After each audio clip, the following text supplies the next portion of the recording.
पूछना चाहती हूँ, क्या सिक्योरिटी की जो असेसमेंट है उसमें कुछ अलग आपने देखा है?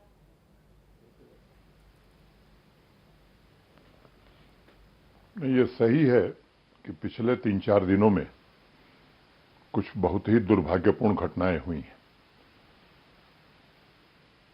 मैं मृतकों के प्रति श्रद्धांजलि अर्पित करता हूं और उनके परिजनों के प्रति गहरी संवेदना व्यक्त करता हूं।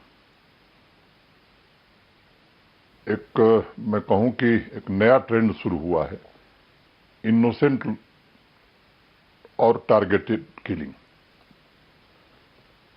और मुझे लगता है कि जो तत्व इसमें लिप्त हैं या संलिप्त हैं, पिछले 1.5-2 वर्षों में जिस रास्ते पर जम्मू कश्मीर चल रहा था, शांति के, विकास के, समृद्धि के, वो उन्हें रास नहीं आ रहा है। और इसके कारण इसको डिसरप्ट करने की एक ये साजिश है। कुछ यहां भी हैं, कुछ इनके आका उस पार भी बैठे हैं। और मैं कहना चाहता हूं कि इस जिन लोगों के ने परिजन खोया है और जिनके आंसू बहे हैं, जिनके परिजनों के, उसकी भारी कीमत इन लोगों को चुकानी पड़ेगी। ये सच है कि ये घटनाएं बहुत ही दुर्भाग्यपूर्ण हैं और मैं इसे स्वीकार करता हूं कि ये हमारी जिम्मेदारी है कि यहाँ के हर एक नागरिक के जान माल की हिफाजत हम करें। थोड़ा ट्रेंड में एक बदलाव किया है और साफ टारगेट चूज करना और उन्हें एलिमिनेट करना। कुछ नए प्रकार के लोग इस काम को कर रहे हैं। फोर्सेस के साथ, पुलिस के साथ, इंटेलिजेंस एजेंसीज के साथ एक व्यापक चर्चा करके रणनीति हम सब ने बनाई है। और मैं कहना चाहता हूं कि कोई बख्शा नहीं जाएगा और जहां भी होंगे खोज के लाया जाएगा। और कानून के हवाले नहीं बल्कि पूरी जवाबदेही से उनके खिलाफ कठोर कार्रवाई की जाएगी। मनोज सिन्हा जी, आपने कहा सॉफ्ट टारगेट्स ढूंढने की एक नई कवायद है। मैं पूछना चाहती हूं कि कल जो हुआ, एक स्कूल के अंदर घुसकर और जिस तरह से आईडीज देखे गए, मुसलमानों को अलग किया गया और एक तरफ हिंदुओं सिखों को अलग किया गया, सतिंदर कौर और दीपक चांद को आइडेंटिफाई किया गया और उसके बाद उन्हें गोली मारी गई।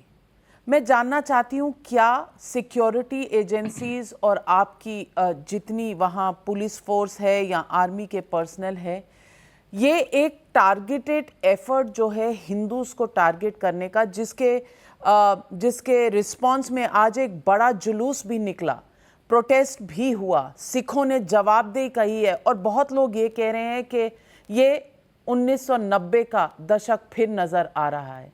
मैं आपसे पूछना चाहती हूं, असेसमेंट क्या है और फाइट बैक आपने कहा, लेकिन ये फाइट बैक होगा कैसे?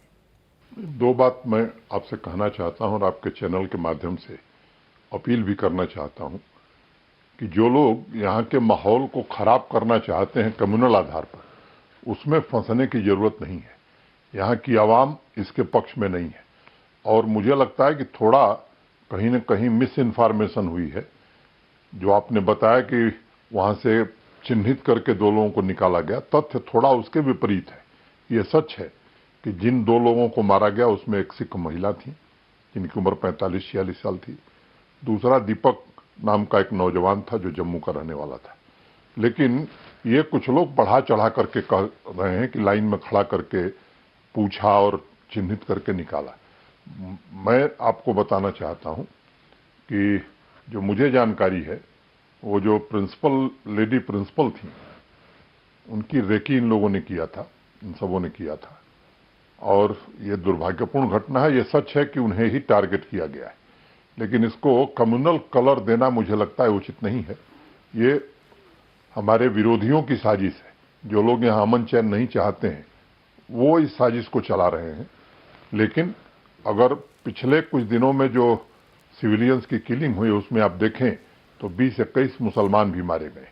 इधर हाल की जो घटनाएं हैं जिनकी चर्चा हम सब करें, उसमें सच बात है कि स्कूल प्रिंसिपल, अब अगर उस स्कूल प्रिंसिपल के बैकग्राउंड में आप जाएंगे तो अपनी तनख्वाह का एक मेजर हिस्सा वो सामाजिक कामों में खर्च करती थी, गरीब लोगों की मदद में खर्च करती थी और बच्चों के भविष्य को बनाने के लिए शिक्षा देने का काम करती थी।